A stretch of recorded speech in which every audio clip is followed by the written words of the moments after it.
Bueno, ahora sí estamos mano a mano con Chipi Castillo. Tengo la cámara que me enfoca desde el hombro y no tenemos música.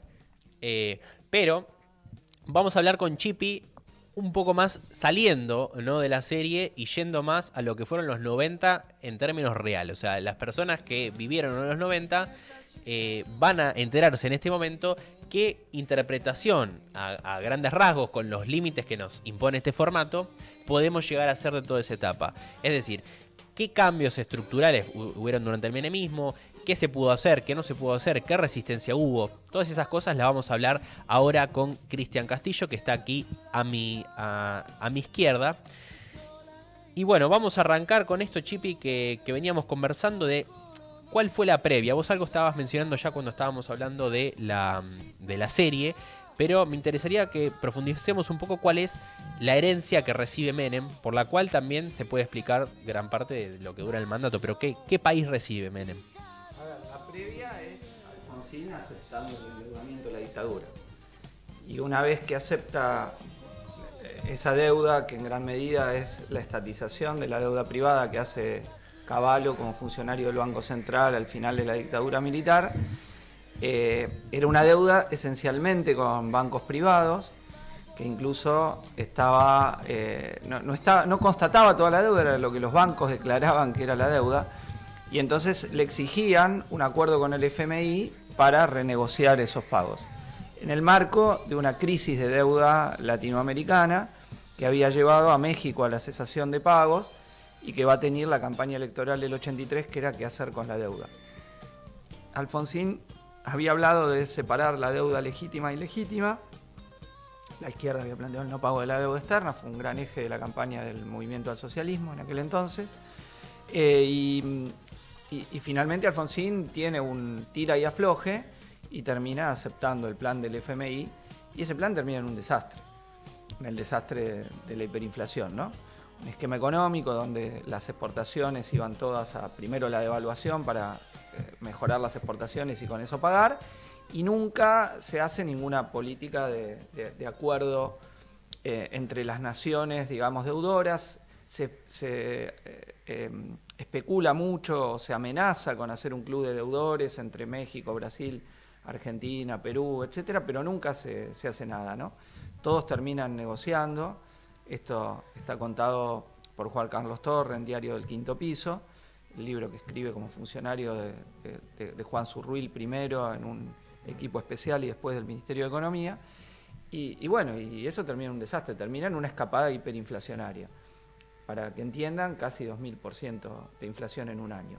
Era esa imagen que mucha gente dice que entra al supermercado, cuando llega a la caja vale distinto a lo que vio en la góndola. Es la verdad, no es una imagen, no es una construcción de ficción en este caso, sino que era la realidad.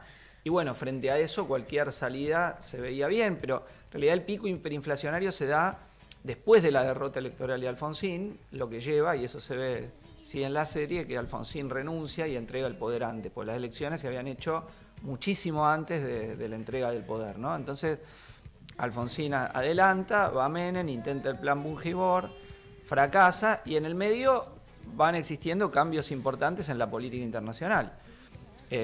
2 años muy tumultuosos, que empiezan con las movilizaciones en Europa del Este y en la Unión Soviética, y el resultado a la derecha de esos procesos, o sea, el avance, la restauración capitalista que termina siendo las consecuencias por no haber una dirección que plantee, como en otros levantamientos que había habido en Europa del Este, a tirar a la burocracia pero mantener el contenido socialista. En este caso no, caída del muro, simbólica, y el giro de Menem que acompaña con la segunda ronda del neoliberalismo.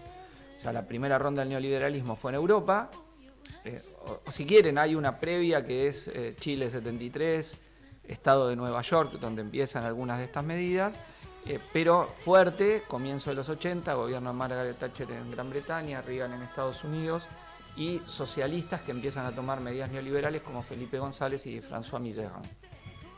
La segunda vuelta, cuando ya vemos las consecuencias del neoliberalismo en Europa, son en América Latina.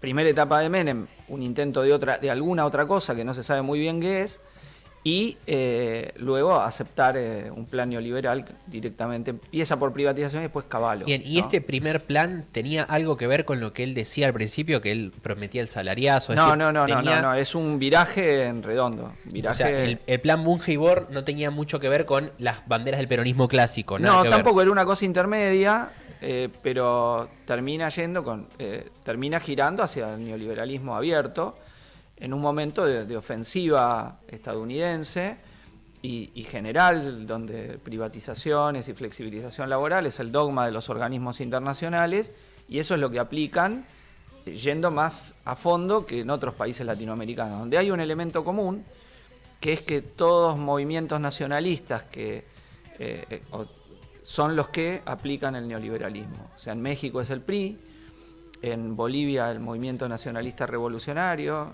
que había conseguido el poder después de la Revolución de 1952, el peronismo en Argentina, el APRA en Perú,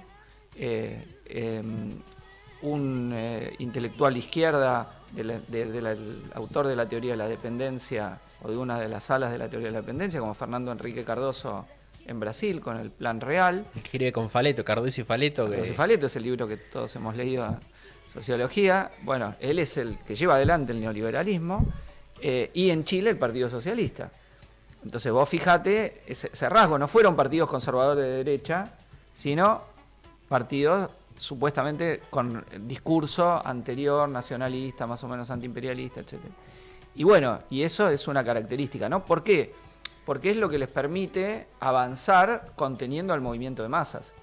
Los 90 no hubieran sido los 90 sin el peronismo aplicando el neoliberalismo. O sea, Alzogaray necesitaba de Menem y su control de los sindicatos y el aparato peronista, y el peronismo le sirve de instrumento a la política de Alzogaray.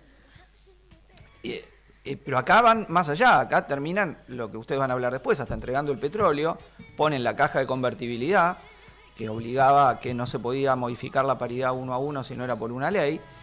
Y bueno, y eso tiñe todo, frena efectivamente el proceso inflacionario, se entregan todas las empresas del Estado a grandes negociados, algo de eso se ve en la serie también, pero empieza a crear una dualidad muy grande, ¿no? Sobre eso hay un ajuste muy fuerte de todo el sector público, salarios muy bajos para los jubilados y jubiladas, privatización luego de las jubilaciones con la estafa de las AFJP, las administradoras de fondos de pensión, transferencia a las provincias de la salud y la educación sin los recursos económicos, entonces todas las provincias pasan a tener déficit.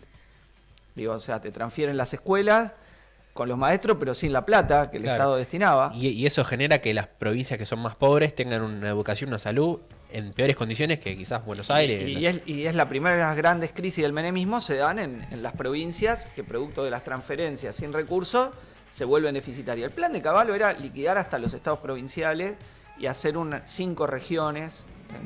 Había un plan que estaba hecho con el Banco Mundial, que era avanzar hacia ahí, no pueden. Hay grandes respuestas, rebeliones provinciales a fines del 93, ¿no? El año 93, vamos a ver muchas revueltas. En Jujuy caen 8 gobernadores, en La Rioja, en Chaco, y se da el emblema de esa primera oleada de rebeliones, que es el santiagueñazo del 16 de diciembre de 1993. 2 meses prácticamente de huelga permanente en la provincia, hasta que, por no pago de salarios, hasta que la rebelión toma el Congreso, la Casa de Gobierno, los tribunales, las casas de los políticos. Y bueno, y esos días fueron una escena de una rebelión que todos nos emocionamos de la respuesta popular, efectivamente al ajuste, con escenas de la gente invadiendo la Casa de Gobierno, un señor con el cetro del gobernador, bueno, con un impacto que no se sabía hasta dónde iba a llegar. Y el calor de eso es el comienzo de una oposición más nacional, las marchas federales, surge la figura del Perro Santillán en aquel momento, líder de los municipales jujeños, que tiran 8 gobernadores en Jujuy contra los ajustes. Y entonces la lucha que viene desde el norte en esta primera etapa, donde supuestamente habían estabilizado, donde habían dividido fuertemente a la clase obrera, entre un sector que formalizado podía acceder a las cuotas para comprar electrodomésticos, le había mejorado el salario en dólares, etc. Y un sector que se iba quedando afuera de todo, ¿no? Y también un cambio en la geografía de la pobreza. donde vos tenías que la pobreza estructural le bajaban los números. ¿Por qué? Porque Duhalde había acordado con Menem que le daban el Fondo de Reparación Histórica del Conurbano para hacer obras en la provincia de Buenos Aires. Entonces eso producía una baja de la pobreza multidimensional, pero empezaba a crecer la pobreza por ingresos, que es toda la temática de la literatura sociológica de esos años, que son los nuevos pobres.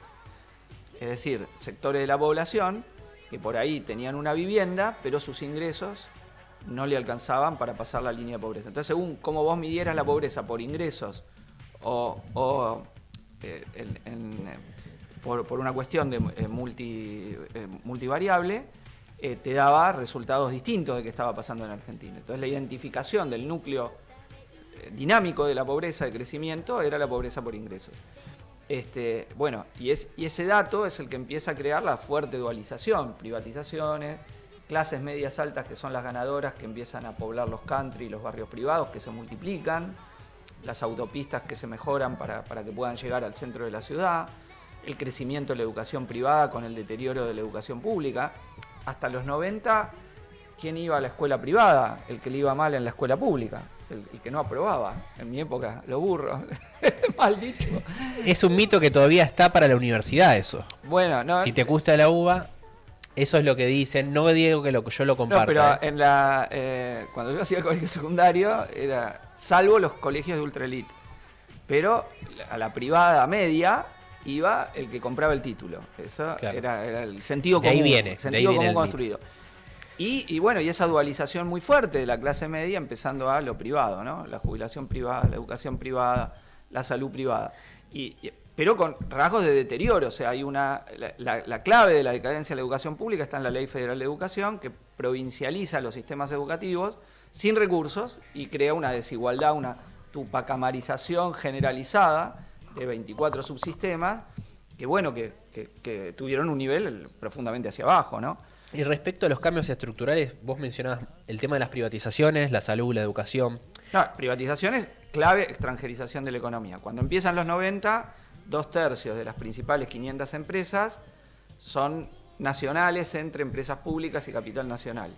Ese mismo índice, cuando terminan los 90, es 2/3 capital extranjero. Y eso se mantiene, por ejemplo, todo el kirchnerismo. No cambia esa proporción. O sea, hay una extranjerización de los recursos estratégicos de la economía. Algo que el programa original del peronismo hasta los 80 tenía que no era así. Como telecomunicaciones, un sector estratégico, energía, todo lo vinculado a los transportes, aerolíneas, petróleo ni hablar, gas. Bueno, como eso. Menem criticaba, o sea, en la campaña del 89, para que se entienda, el que hace campaña por la privatización es el candidato radical, Angelós, que quería ganarse los votos de los liberales. Entonces, con una línea de ir a la derecha y tomar el programa de los liberales, hacía una campaña que era el lápiz rojo de Angelós, en la campaña eran las empresas que iba a privatizar.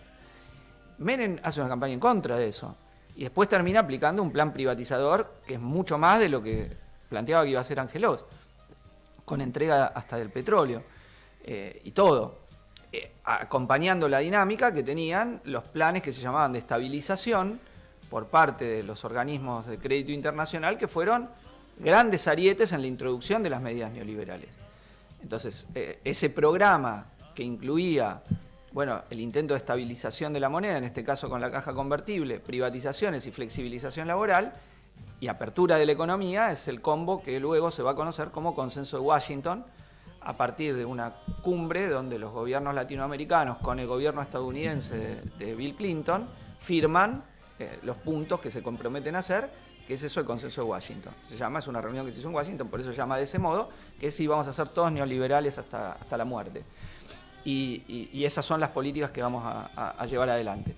Ahora, eso tiene un golpe importante en 1995 con el efecto tequila, una nueva crisis mexicana, que golpea acá fuerte, dispara la desocupación fuertemente, pero dura un año esa crisis. Y después retoma un poco la economía, pero ahí vienen las protestas por la gente que había quedado afuera. La desocupación empieza a crecer lentamente primero, hasta el 9, después salta al 17, baja y después vuelve de nuevo para arriba.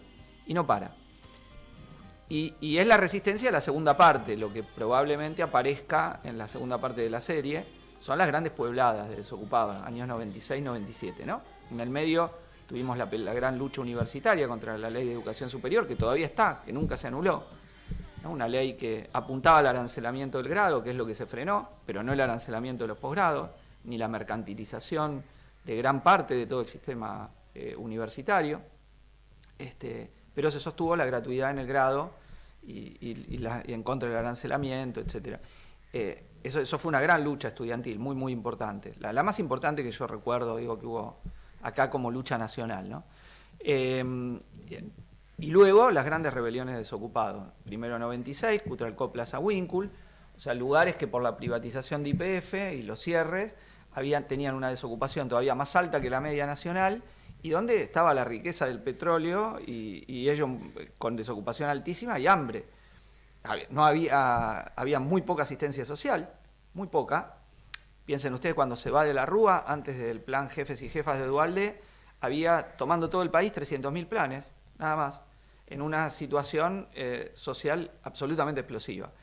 Y luego, un año después, nuevamente, los primeros piqueteros, que se llaman fogoneros, porque los otros lo acusaban de haber transado, y la extensión de esto a Jujuy y a Salta, ¿no? Las grandes luchas de Tartagal, donde los movimientos ocupados iban a las petroleras a exigir que los tomen.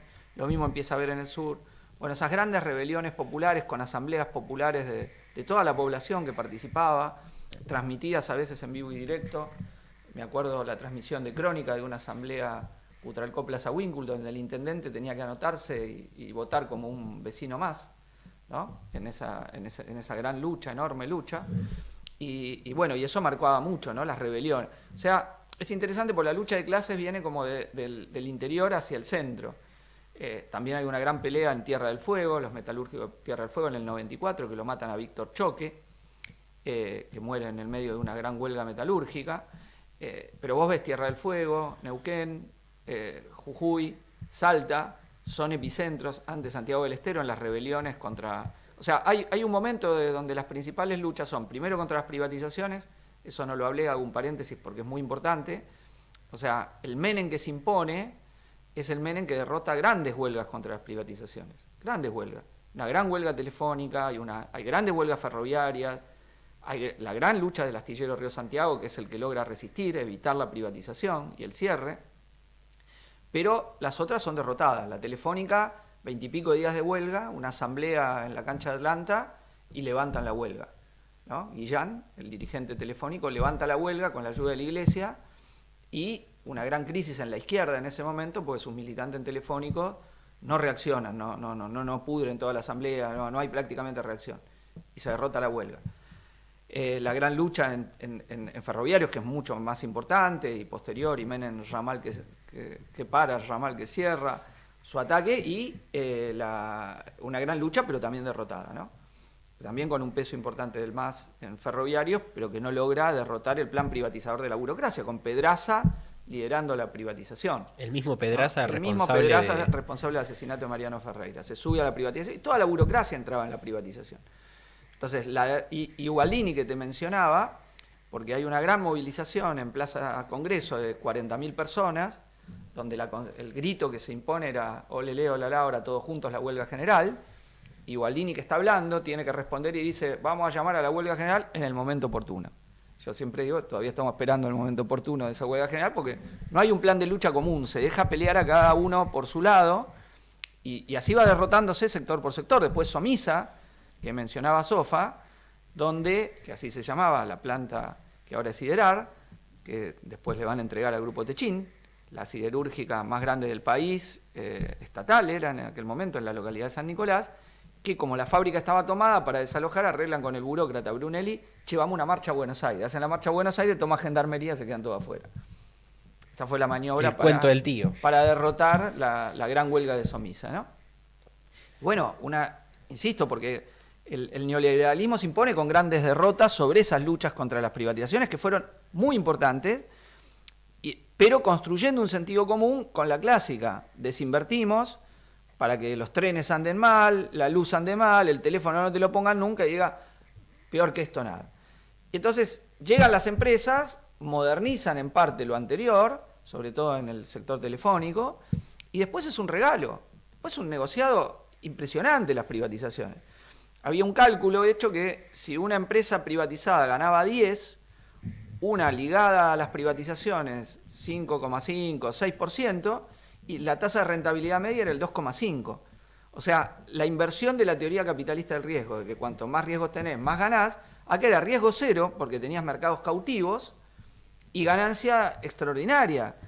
Garantizado aparte que vos tenías un peso, un dólar, entonces todo lo que recaudaba eran dólares a las casas matrices. Un negociado impresionante, donde además se hace un negociado con la deuda, porque la deuda argentina en el mercado de bonos internacionales no valía nada. O sea, si el bono decía 10, vos lo comprabas a 1 o a menos. Y acá, para la privatización, te aceptaban bonos de deuda al valor nominal.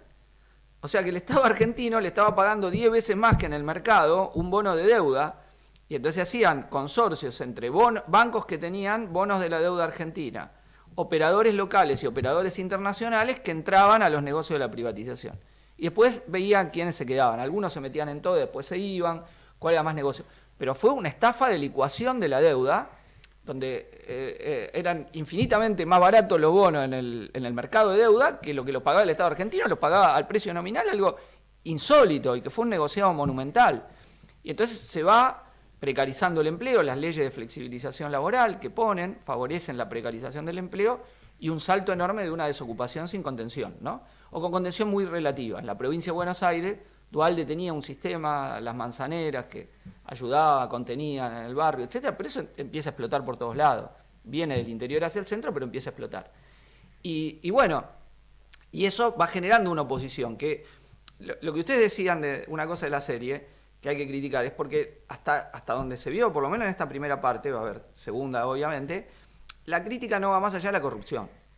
O sea, el momento más crítico que tiene es, por un lado, los malos son los Yoma.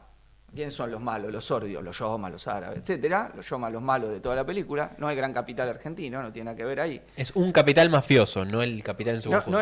Y la corrupción, no el esquema económico, no las privatizaciones, no el neoliberalismo, por lo menos ahora.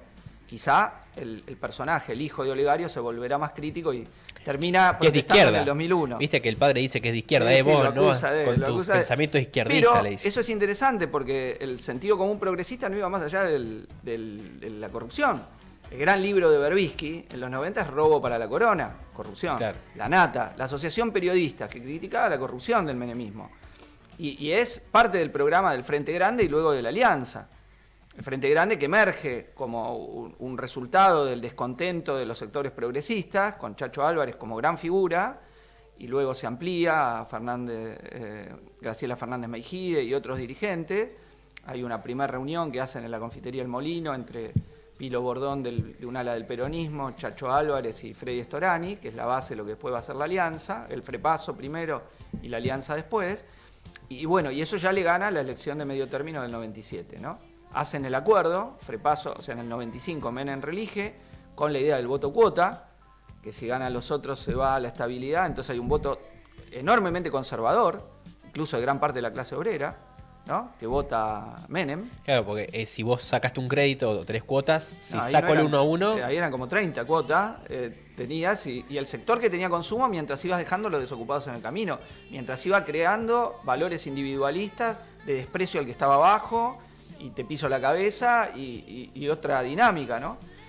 Y en esa dinámica después es el voto cuota, sale segundo Pilo Bordón, tercero Masachesi, el candidato radical, muy lejos, quedan los dos, gana Menem bien la reelección, después de haber hecho el Pacto de Olivos, que algo se llega a ver en la serie, donde Menem lo acuesta a Duhalde, digamos que se preparaba ya para ir y lo liquida a Duhalde.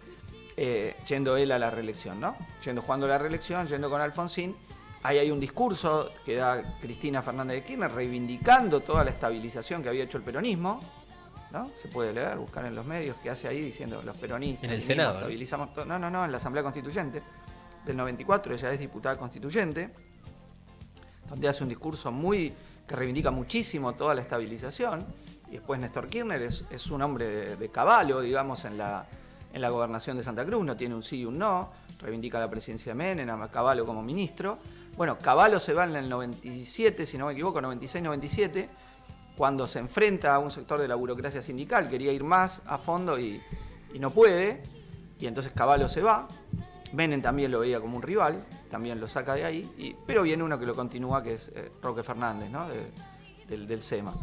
Y ligado a la Fundación Mediterránea también. Pero ya es el languidecer, es el menemismo ya más decadente, muy cuestionado, está Cabezas, están apagones, paros generales 96-97, las revueltas de desocupados que veníamos hablando, el menemismo que está en retroceso, la alianza como alternativa y Menem que no logra la posibilidad técnica de una tercera reelección. Y ¿no? antes de la alianza, porque vos mencionabas que el progresismo se quedaba en la crítica a la corrupción, que es lo mismo programa. que decir, compro el programa de la convertibilidad, critico cómo se aplica, Sí. en última instancia, Sí. pero es decir, todos los sectores del peronismo, por ejemplo, que con las banderas previo a los 80, ¿apoyaban todos, por ejemplo, o hay un sector que se había ido para el lado de la alianza? No, el Frente Grande surge de estos 8 diputados peronistas que se van, pero con un perfil no peronista, sino progresista. Primero el Frente del Sur, luego el Frente Grande.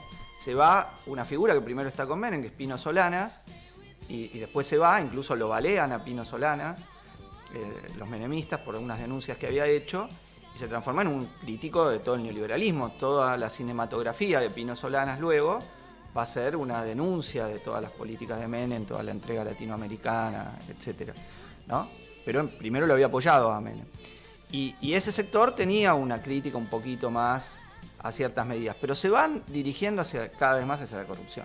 Se van moderando hacia un programa de la corrupción. No quieren tocar el 1-1. Y luego la alianza es con De la Rúa, hacen una interna, De la Rúa gana la interna, y lo quieren presentar como un progresista a alguien que es un radical conservador, ¿no? Esa era maquillarlo. O sea, tiene un maquillaje para la campaña popular, que es el famoso spot de Dicen que soy aburrido. No sé si lo Sí, lo que viste. dice conmigo $1, dice. Bueno, dice que no porque era el miedo que jugaba Menem, pero Menem en realidad estaba más expresado en el programa de la Rúa que en el programa de Duhalde, que implicaba salir de la convertibilidad, pero de la Rúa el que sostenía y que hace la campaña, como era muy anticarismático, o sea, cuando enseñamos sociología, enseñamos líder carismático beberiano. De la Rúa claramente no lo es. De la Rúa, y entonces eso hay un spot, en esa época se veían y jugaban un papel en las campañas los spots. De la Rúa juega, dicen que soy aburrido, pero yo no ando en una Ferrari mientras el pueblo tiene hambre, no gasto en esto, no soy frívolo, no me gasto en fiesta, resignificando el aburrido, ¿no? En la reta quiso hacer eso ahora.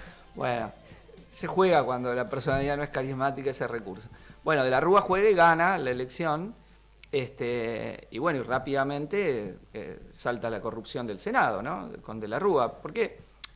Digo esta continuidad porque es menemismo y todo, y los 90 son menemismo de la Rúa, es la continuidad de la alianza, que sigue la misma política económica, y cuando Brasil devalúa, abril del 99, y ya está, las exportaciones argentinas caen fuertemente porque Brasil era el destino de las exportaciones de gran medida. Argentina es muy Brasil dependiente, todavía no había estado algún chino, y entonces se vuelve no competitiva la economía argentina y languidece todo el tiempo. Y la respuesta es flexibilización laboral, continuidad, profundización, que es la famosa ley Ganelco. Ahora se habla de la crisis entre el presidente y vicepresidente. La crisis esa fue porque un ministro puesto del Frepaso, el ministro de Trabajo, acuerda comprar los votos de los senadores peronistas para aprobar la ley de flexibilización laboral. Hay una famosa entrevista de Moyano con Flammaric, el ministro de Trabajo, que era del Frepaso, no del radicalismo, y le dice, esta ley de flexibilización no va a pasar porque los senadores peronistas no la van a votar, y Flammaric le dice, para los senadores peronistas tengo la Banelco. Y eso es lo que denuncia Moyano a la salida. La CGT se había dividido, Daer, cuando no, acuerda con la flexibilización, con el plan de la UIA, y Moyano se opone. Empiezan las primeras acciones de Moyano, febrero del 2000, marcha y movilizaciones del MTA y la CGT rebeldes contra la flexibilización. Y después salta en el Congreso el anónimo de Antonio Cafiero, que lee Antonio Cafiero, un anónimo en el Congreso diciendo, sí, acá les dimos la valija al senador tal, una bomba política. Y en vez de la Rúa correrlo a Flamarique por la sospecha de corrupción, lo nombra jefe de gabinete.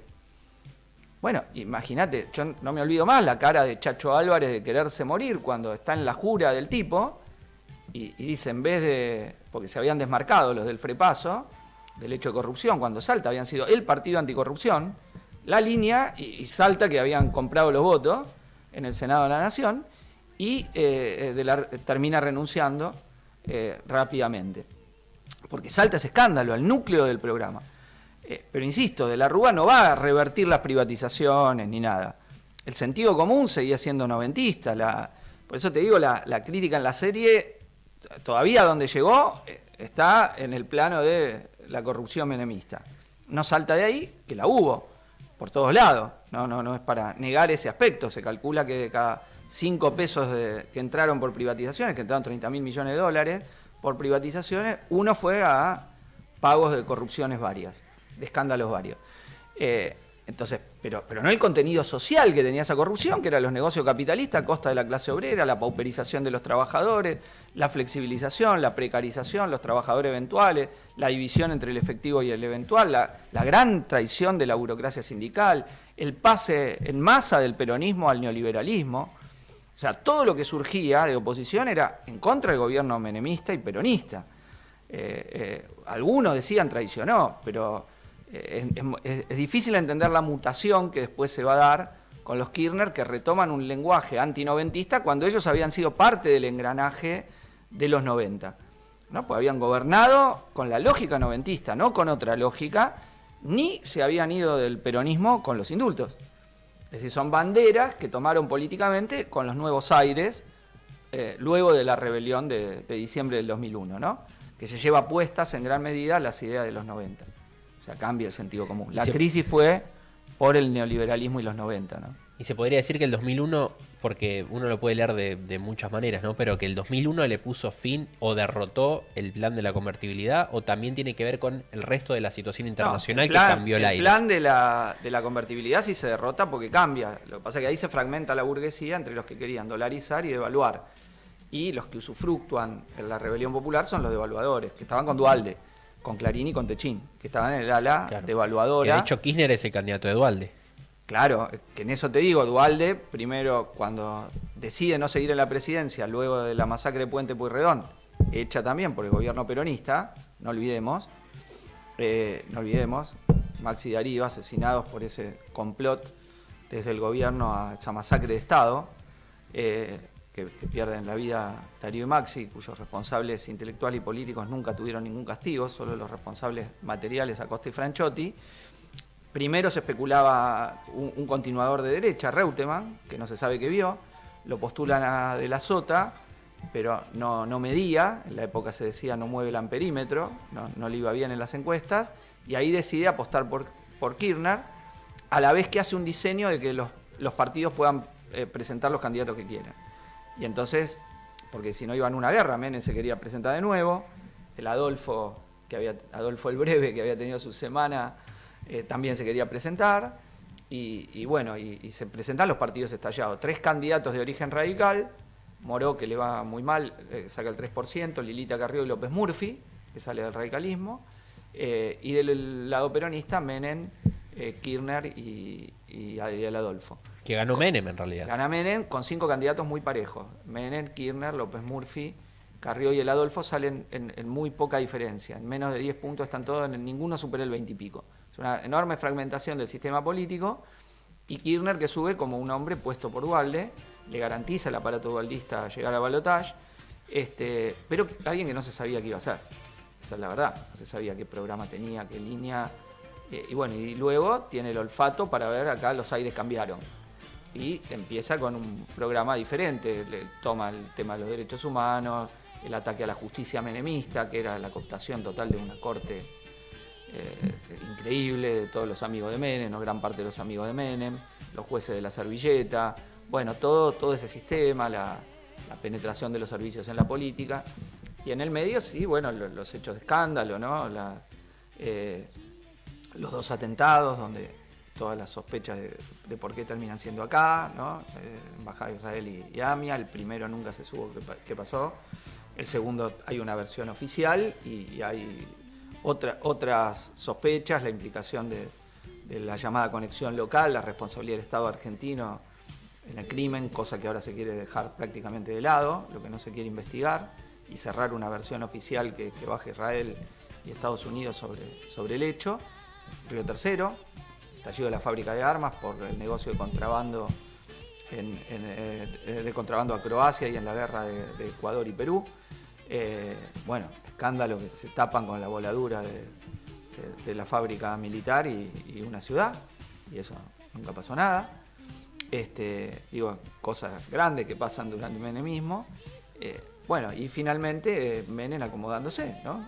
Zafando un poco, surfeando. Senador hasta el último día. Surfeándola. Y un relato que es algo interesante, porque cuando empiezan cuando Menem va a privatizar, hacía un discurso que decía, me dicen que estoy en contra de la clase obrera, yo no. Yo quiero que el proletario se vuelva propietario. Ese es el discurso de Menem. Entonces, yo quiero que el proletario se vuelva propietario, aludía a que el trabajador del Estado que se lo despedían, aquel de la empresa pública, se iba con una gran indemnización. Y con esa indemnización se iba a poner su propio emprendimiento, diríamos hoy, su negocio. El primer emprendedurismo, digamos. Y ahí, ¿qué empiezan a florecer? ¿No? Videoclubes de barrio, parripollos, remises, canchas de pádel, los que tenían un poco más de guita. Y en las ciudades, por ejemplo, las ciudades donde se había despedido a muchos trabajadores, por ejemplo en San Nicolás, en Somisa había videoclub en todas las esquinas, parripollo en todas las esquinas. Y claro, y eso se choca a los 2 años, no había más plata. Se la habían patinado, no iba el esquema, era falso. Y muchos de los desocupados que empiezan a estar ya 96, 97 son los que se habían quedado sin nada de la indemnización con la que habían sido despedidos.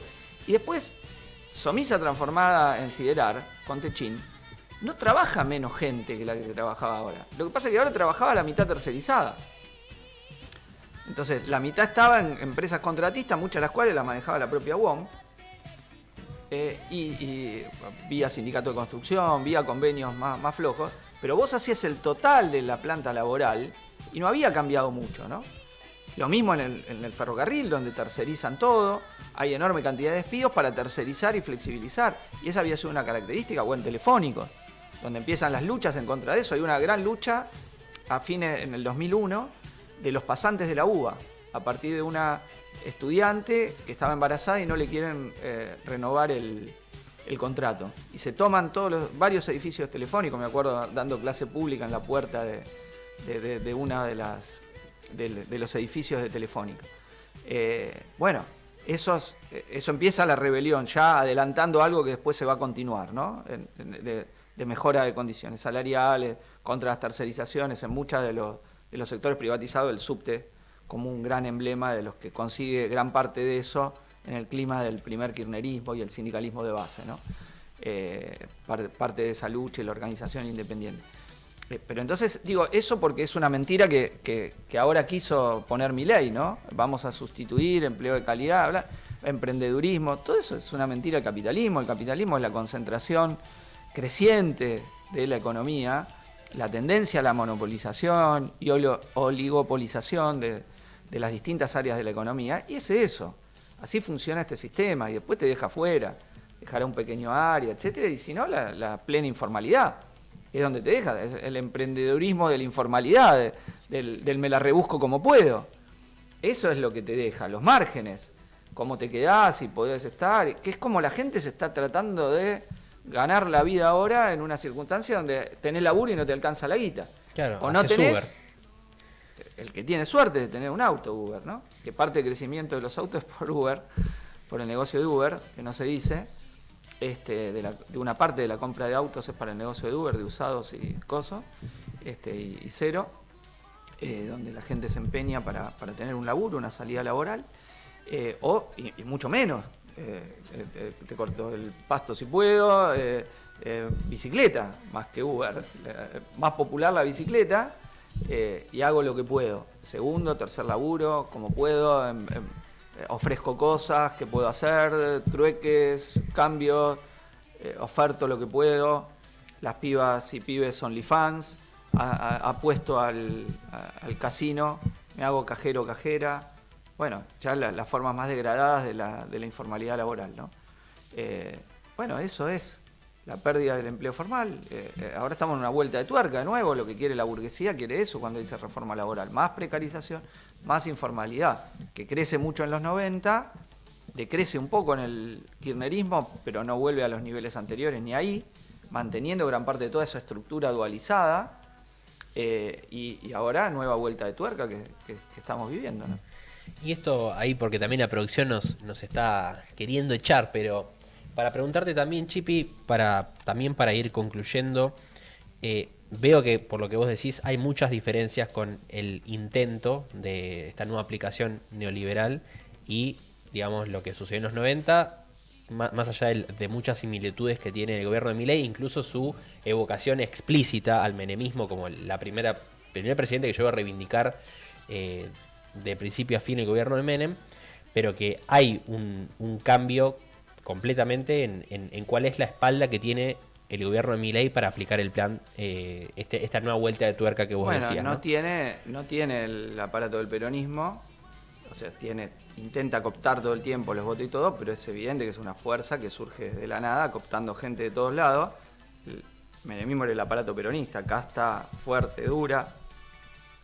Gobernaba también muy por decreto, el bonapartismo existía, compra de votos, truchadas, el diputrucho salió una privatización de gas del Estado, que faltaba alguien, sientan a un asesor ahí en la silla para tener el número, eso es un escándalo.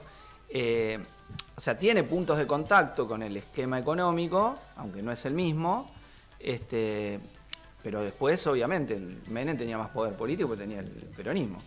Tenía los gobiernos de la mayoría de las provincias, el personal político de cuadros de años formados, incluso una parte de la izquierda peronista que venía de Montonero que se pasa al menemismo. El sector primero lo apoyan en la interna vinculada a que iban a dar el indulto, pues los jefes de Montonero habían sido perseguidos por Alfonsín ilegalmente, encarcelados, y Menem, la campaña electoral, juegan con Menem en la interna del peronismo contra Cafiero, incluso apoyan el indulto, sostienen como un aporte a la pacificación, y una parte se integra al gobierno, otra parte después sale, rompe y participa de otras experiencias políticas. Pero eso fue un dato, sectores que hacen lo que Gramsci llamaba el transformismo, ¿no? Transformismo político total de una parte del establishment político y del peronismo que se pasa con armas y bagajes a la administración neoliberal, a recitar el discurso neoliberal y todo. Y que después muchos de ellos después aplaudían las políticas antinoventistas, criticando los 90, todo, casi como una amnistía de su propia vida, olvidándose de lo que habían hecho, queriendo que la gente no sepa bien lo que había pasado. Entonces, pero fue una década de gobiernos menemistas, identificados, insisto, con el neoliberalismo, la política antiobrera, antipopular, etc. Que le cuesta mucho de interpretarlo en el relato, ¿no? al kirchnerismo. Vos escuchás y Cristina habla contra la política de los 90, bueno, pero vos en los 90 ¿dónde estabas? Estabas apoyando esas políticas. Después planteaste otra cosa. El último Kirchner se acerca al FRENAPO, el Frente Nacional contra la Pobreza que había hecho la CTA con Elisa Carrió, son los que empiezan a plantear una línea un poco más de centro-izquierda, aviva en el medio de la crisis social, después de haber apoyado las políticas de Cavallo, y empiezan a girar. Y después, bueno, tienen el olfato de darse cuenta que la cosa venía por otro lado, ¿no? Y la construcción de un peronismo de centro-izquierda, pero con el mismo aparato, con la misma gente. Por eso vos ves que hoy se pasan con La Libertad Avanza, hay gente que muchas veces pasó por todos esos lados, es un tipo de personal político que hoy está acá, mañana puede estar allá. ¿Por qué se panquequean? Bueno, porque su lógica es ocupar cargo y vivir de los cargos que ocupan. Y a partir de ahí construir su biografía, los cargos que ocupo. Y hoy lo ocupo en un gobierno A, mañana en un B, mañana en un C. Mirá Scioli, que pasó del menemismo al dualismo, al kirchnerismo, a Milei. O Francos, otro que te marca esa biografía. O ahora los que juraban por Kicillof y están. O Pareja, mismo el armador de La Libertad Avanza, en 2019, los tweets con Cristina que ahora le sacan, reivindicando. Entonces, ese personal político, ¿qué transformación vas a hacer? Digo, ese personal político que está. Después habrá otros que vienen de una militancia sincera, que creen que pueden cambiar la sociedad, etcétera. Eso es una cuestión. Pero una gran parte de todo el personal político es eso. Lo que pudo pasarse, digo, incluso del discurso de revolución productiva y salaria, eso que no era nada que ver de izquierda, era un discurso productivista, de un poco más industrialista, nada más. Ese discurso tibio, moderado, etcétera, primero se entrega a Bungiborn y después a Cavallo, y el personal político igual, se abrazan con Alzogaray, dan los indultos y se abrazan con Isaac Rojas. Incluso quieren cambiar la marcha peronista.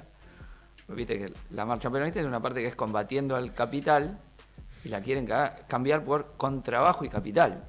Ah, mirá, esa no la sabía. Porque era muy difícil cantar la marcha peronista con el neoliberalismo. Claro, Menem cantando combatiendo de capitales sería... No iba. Entonces, o sea, ya me da contradicción con todos los otros peronistas. Con trabajo y capital. Era cambiar la marcha peronista. Mirá vos. O sea, el movimiento estudiantil era muy opositor al menemismo. Muy opositor, todo. Digamos, no había peronismo menemista después de los 2 primeros años. El movimiento estudiantil era opositor, ¿no?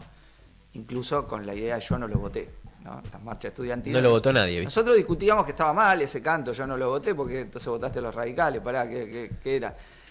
Pero se imponía un clima social de yo no lo voté, ¿no? Porque las marchas universitarias que eran muy fuertes, pero ya era socialmente una oposición del movimiento estudiantil, un sector de la pequeña burguesía, aparte de la oposición social que empieza a crecer desde los desocupados, ¿no? En adelante. Desde, digamos, mientras un sector era base social del consumismo de las cuotas, el consumismo que crecía, lo importado, y se iba haciendo un nuevo salto de la caída de la industria, ¿no? Importante,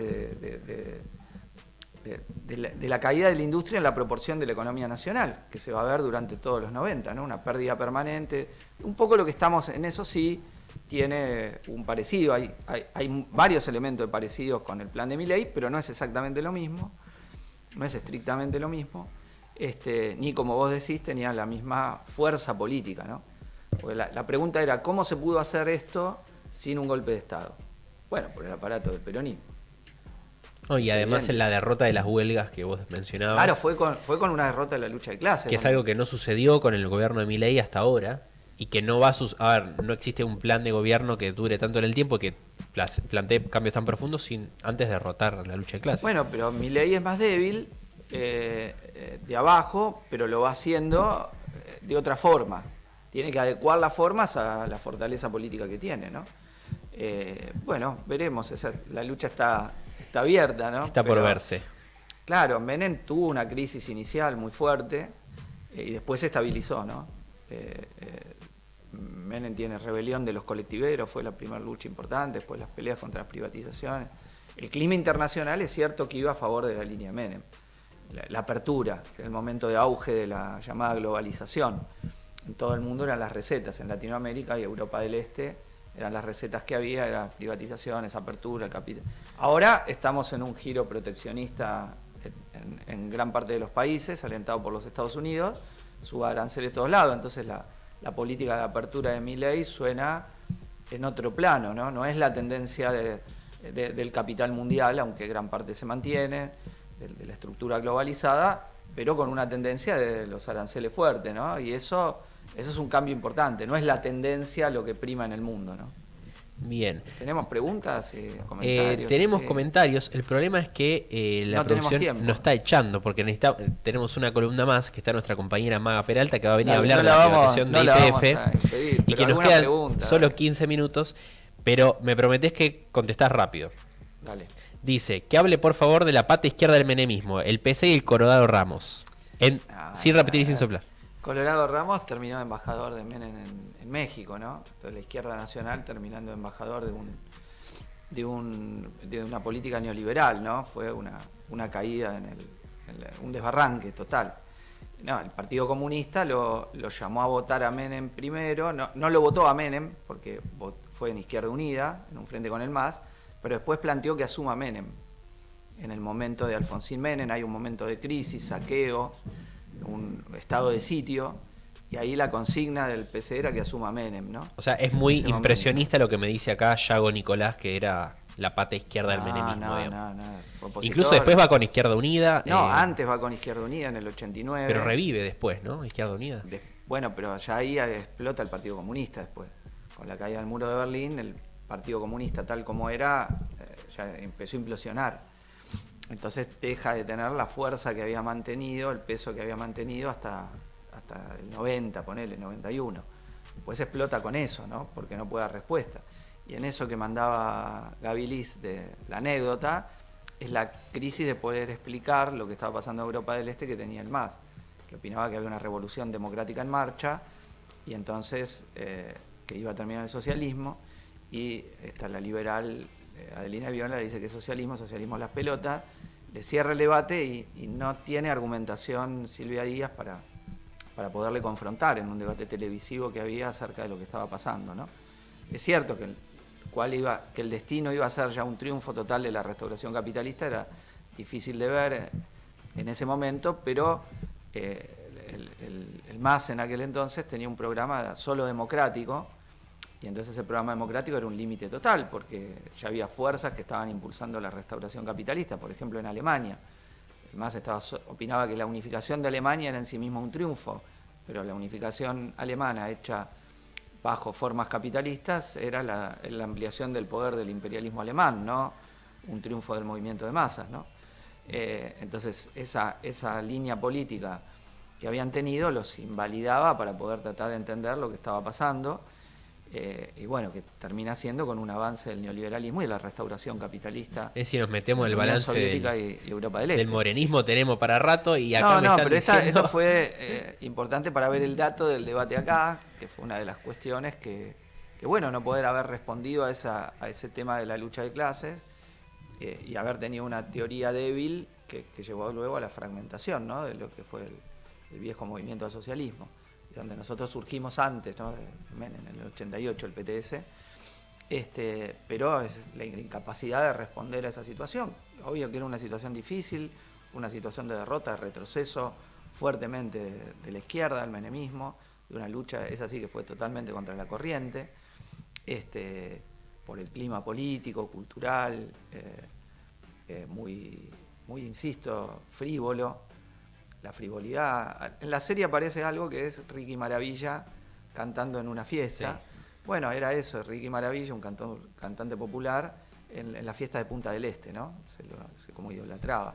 Era como la pizza con champán, era la alta burguesía apropiándose de formas de la cultura popular y transformándolo eso en la cultura menemista. La pizza con el champán, la pizza popular, champán la bebida de los ricos, pero el menemismo era eso, Menem como que le aportaba lo popular a la fiesta de los ricos, a la fiesta de los grandes ganadores, ¿no? Y una idea de los nuevos ricos también, pero sí, no los vamos a meter, pero ya nos echan, Chipi. Eso eran arribistas, pero era los ricos tradicionales también con ese gusto de ahora los tenemos domesticados acá, ¿entendés? Era esa sensación, ¿no? Nos apropiamos hasta de la pizza, que ahora es lo que consumimos nosotros, y esa mezcla, algún rico tradicionalista lo podía ver pero era el clima que estaba, ¿no? La farándula, el goce, mientras abajo tenía la población desocupada, creciendo todos los días, el hambre, la miseria, los docentes ganando nada. Cuento una anécdota y termino.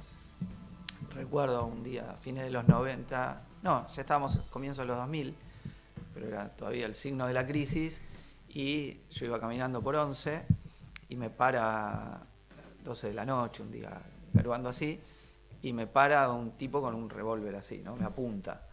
Y me dice, dame todo lo que tenés. Yo no tenía un mango, creo que saco un billete, me acuerdo, 2 o 3 pesos.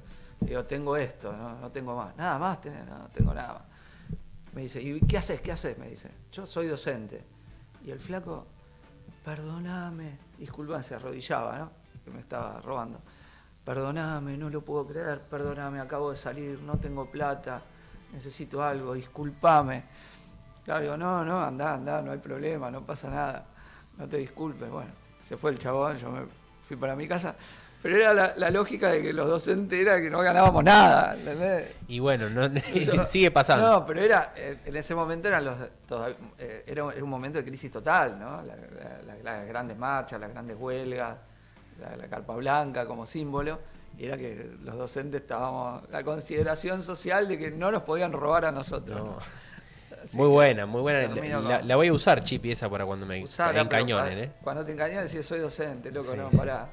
Bueno, esa vez. Igual se llevó los 2 pesos que tenía, ¿no? Ah, bueno, No, yo pensé que te lo devolvió. No, no, entonces. yo me había puesto un caño así, pará, le digo, no, loco, tranquilo, andá, no, no, Dos no te hagas dólares. problema, a ver si se Se enojaba. llevó $2 Se llevó convertidos. $2 de mis bolsillos vaciados en aquel Excelente, entonces. excelente anécdota. Y militamos mucho ese tiempo, ¿eh? No parábamos. A pesar de todo esto que te digo, era una militancia incesante en todo lo que pasaba, ¿no? Nuestro compañero el Negro Montes transformado en un ícono de la resistencia en el astillero, tomando la bolsa de comercio, un sector muy destacado de la vanguardia estatal y muchas luchas, ¿no?